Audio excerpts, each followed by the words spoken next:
Ty Bartell, Anthony Hartwig with another edition of Coach's Corner. This time we head over to our friends in Kinsman, Ohio with the Badger Braves. Boys basketball head coach Josh Upshire joins us today. Coach, how are we doing? I'm great. How are you guys today?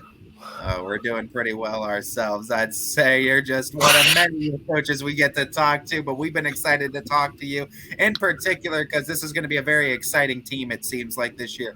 You got some practices now under your belt. What are the practices looking like with the guys you got? Practices have been a lot better than anticipated.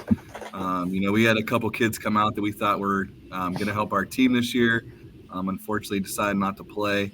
But the practices have been energetic. Guys are getting after it. We're not going to be very deep this year, but the guys that are here are getting after it and getting better every day. When you deal with a sudden change like that, what was it like to just kind of adjust? And the kids that obviously stayed with you guys and wanted to be there, wanted to put in the effort, and you to see them step up like I know you have.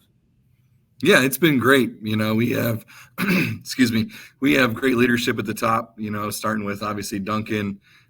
He does a great job of getting kids to communicate and be better every day. It's been a blessing to have a kid like that in our program. That's an extension of our coaching staff, and he understands the end goal of what we're all trying to accomplish. So to have someone like that is able to push kids and extend our thinking and talk to kids and get them to do what we want to do is been very good. We're gonna have two freshmen get a lot of minutes for us, so for him to be able to talk to them and get them on the same page has been a blessing so far. Let's extend that a little further into like a general meet the team segment. I mean, rosters might not be finalized, but I'm sure you know some of the big impact players there's going to be on this team this year. Yeah, obviously, start with Duncan Moye, just committed to Cal, PA. We'll have him as our leader, 6'5". Excuse me. Then we'll have the two sophomores. We'll have Preston Drositano and Lewis Flowers, who I think are going to have really big seasons. They were freshmen for us last year. They had really good seasons. We expect big things from them this year. We have two other seniors, Bryce Gross and Jared Schmidt, who Bryce got a lot of varsity minutes for us last year. Great defender, great rebounder for us. Jared was more of a JV kid last year, but he's a bigger body for us, and he'll defend and rebound for us. And then, as I said, we have the two freshmen coming in that we expect big things. The first one being Jack Harnett. He's about 6'2", 205. I mean, he looks like a linebacker if you see him. Very big kid. And then Alton Wincheck, who we were hoping to bring along slowly, get some JV time, but with the kids who decided not to play, he's going to be pressed into action a little bit. And he had a great summer for us and a great fall for us.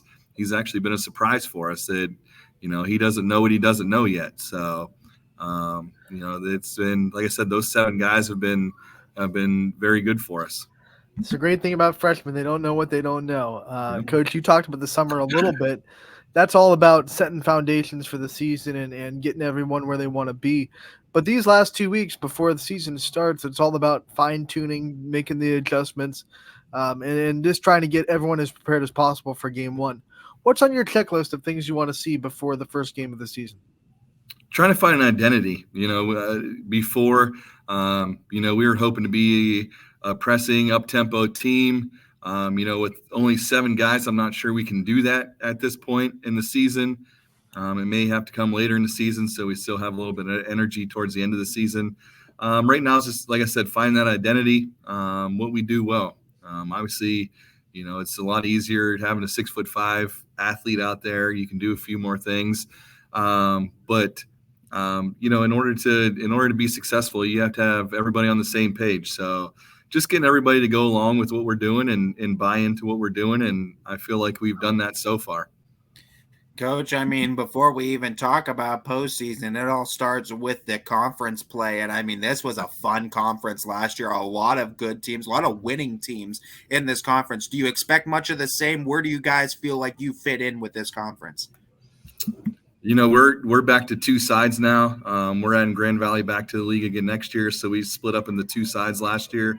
I feel like we have the tougher side. I mean, every night we have to come to play. I mean, we have the likes of PV who won the league last year, only had one league loss. Fairport Harbor is going to be really good. They bring back some guys that are super athletic and big.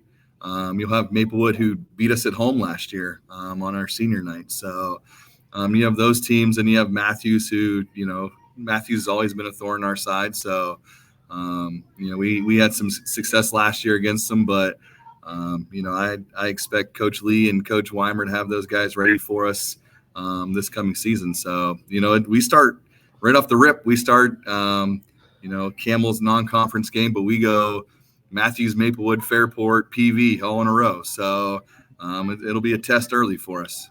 That's definitely a test. Let's talk about that non-conference. You already said Camel. Who are some other teams that pop up outside of conference that you're excited to go up against? Yeah, I made it a little bit tougher for us this year, knowing that, I interviewed with the Tribune the other day, and you always get the comments about Duncan, is he really that good? The league's not really that good. You get those comments. So I tried to beef up the non-conference schedule a little bit. We stay with our regulars with Camel and Heartland. We have those guys every year. I love playing Coach Canarino and Coach Scott, both well-coached teams. We actually added McDonald to our schedule. For those of you who were there last year, we played champion in our autism acceptance night, and we're going to do that against McDonald this year. I'm pretty excited to have that game against a very good McDonald team, well coached. Then we have another good coach team. We have Girard right after Christmas, and then a game that everybody in the area I think is looking forward to. We have JFK right after the New Year on the 3rd. So we play down there. Pretty excited for that one. Then we have Aquinas back on the schedule again this year. The end of our schedule is another thing I said that's either going to make us or break us. I mean, we end with at Aquinas. We play home against whoever is equal to us on the other side of our league. Then we were at Poland and at Jefferson end the season. So we had some tough opponents, and we hope to get us ready for the tournament.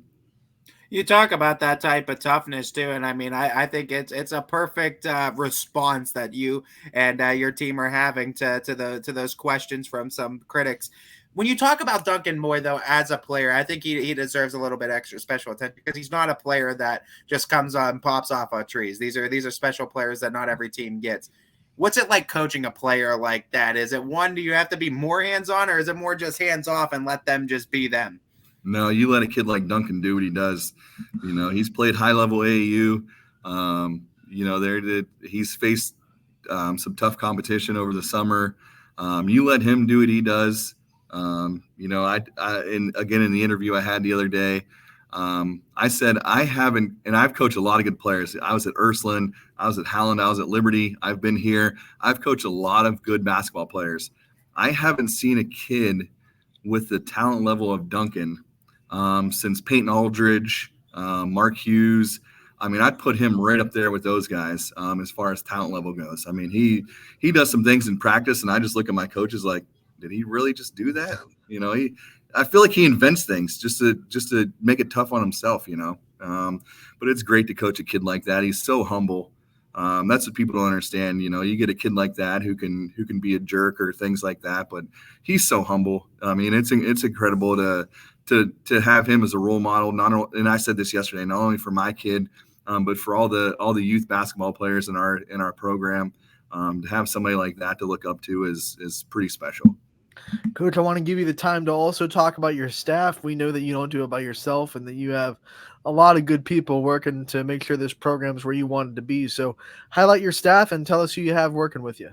Yeah, I'd like to start with my youth program. I mean, that's where it always begins. My youth coaches have done a phenomenal job the last few years.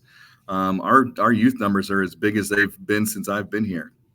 I mean, my son's in 5th grade, and he has more 5th graders on his team than I do in my entire high school. So I mean, we're building it from the bottom up and hopefully continue to build it. But, we have guys like Kyle Harnett, Steve Sadler, Corey Arnold, in our youth program.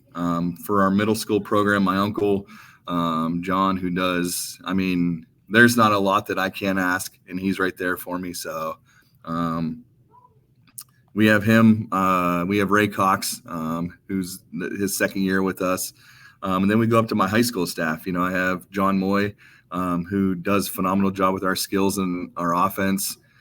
We have Dusty Carr, my JV coach, who does a lot of the little things for me, takes a lot off my plate. And then we have an addition this year. My dad's going to join on staff this year that I'm looking forward to, and it'll be cool to have my dad sitting on the bench with me this year. Coach, my final question for you today, it goes to the theme of the questions I'm asking all the head coaches this year. It goes back to the love of the game. It's what brings us all together, no matter what our role is in the game. It's the love of it that started, and it's what keeps us coming back. Where'd the love of the sport of basketball start for you? Do you have a pinpoint moment, an earliest memory? Yeah, for me, I was a kid who grew up actually in Brookfield.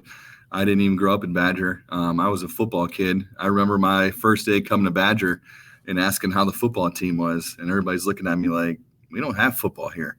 A little bit of a shock for me. So went to my first basketball practice in fourth grade, and from there I just hung around. Who ended up being my head coach, Bill Bogan, phenomenal mentor for me. Just allow me to be around from the early stages, fifth grade, sixth grade. I enjoyed playing basketball, and that was my passion. I had not a lot of people know, but I had some scholarship offers to play college soccer, but I was pretty adamant that I wanted to play college basketball. So passed up some opportunities to play basketball, and didn't work out, but I'm in the path I am now, and thankful for it. And so I think early on in fourth or fifth grade, I picked it up there and have ran with it ever since. Coach, we want to thank you so much for taking the time to join us today and giving us a very solid preview of Badger basketball. We can't wait to see what the season holds for you guys. We know it's going to be great things because that's just the way you are, So we appreciate it. We can't wait to see what you got, and we'll talk to you real soon. Thanks, guys. I can't wait to hear the Dunkin' Donuts talk again. That was pretty cool last year. I mean, it's pretty special to have a kid like that. So a Badger runs on Dunkin', right? That is right. Yep. Coach, we love talking to you. We can't wait to talk again soon. Thanks, guys.